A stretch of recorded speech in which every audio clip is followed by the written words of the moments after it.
If your internet suddenly became slow after installing KB5089549 on Windows 11, you're definitely not the only one noticing it.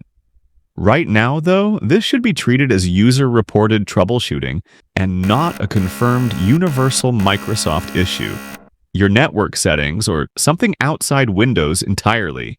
Confirm the issue is only on updated Windows PCS. Before changing settings, first check whether the slowdown is actually isolated to the updated Windows PC. If those devices are working normally while the Windows 11 machine feels slow, that strongly suggests the problem is happening on the PC side rather than your ISP. Try loading the same websites or running the same download on both devices to compare responsiveness. If every device on the network is slow, the issue may be your router, modem, or internet provider instead of Windows. But if the updated PC is the only device struggling, continue with the Windows-focused fixes in the next steps. Restart the PC and router. It sounds simple, but restarting both the PC and the router fixes more post-update networking problems than most people expect. Windows updates can leave behind temporary network states, stale DNS sessions, or adapter conflicts that disappear after a clean reboot. And also unplug the router or modem for about 30 seconds before powering it back on, and clears temporary connection issues. Wait for the router to fully reconnect before testing the internet again. Disable VPN or proxy temporarily. One common cause of slow internet after update issues is VPN, or proxy software behaving badly after a Windows patch. Open settings greater than network and internet, and check both the VPN and proxy sections. If a VPN is active, disconnect it temporarily and test your browsing speed again. This does not necessarily mean the VPN is broken forever. It may just need an update or reconnect. Run the Windows.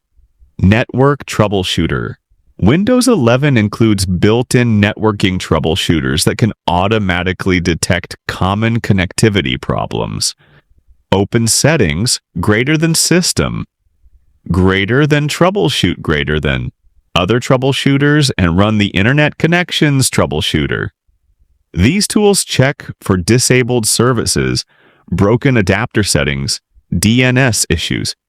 Reset the network adapter, right-click it, and first try Disable Device, then Enable Device again after a few seconds. If the issue started immediately after KB5089549, you can also check the driver version and update it directly from the manufacturer. Wireless adapters are especially sensitive to Windows updates and power management changes.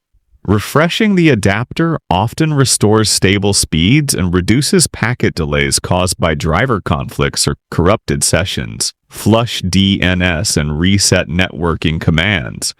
For deeper networking issues, resetting DNS and Windows networking components can help. Open Command Prompt as administrator and run the following commands one by one. ipconfig/flush. DNSNetch Winsock reset. The first command clears the DNS cache, while the second resets Windows networking sockets and communication layers. Check for newer Windows or driver updates. Before uninstalling KB5089549, check whether Microsoft or your hardware manufacturer has already released newer fixes. Open settings greater than Windows Update and manually check for updates. Also look for optional driver updates related to networking or Wi-Fi adapters. Sometimes Microsoft quietly releases follow-up cumulative fixes after user reports begin appearing.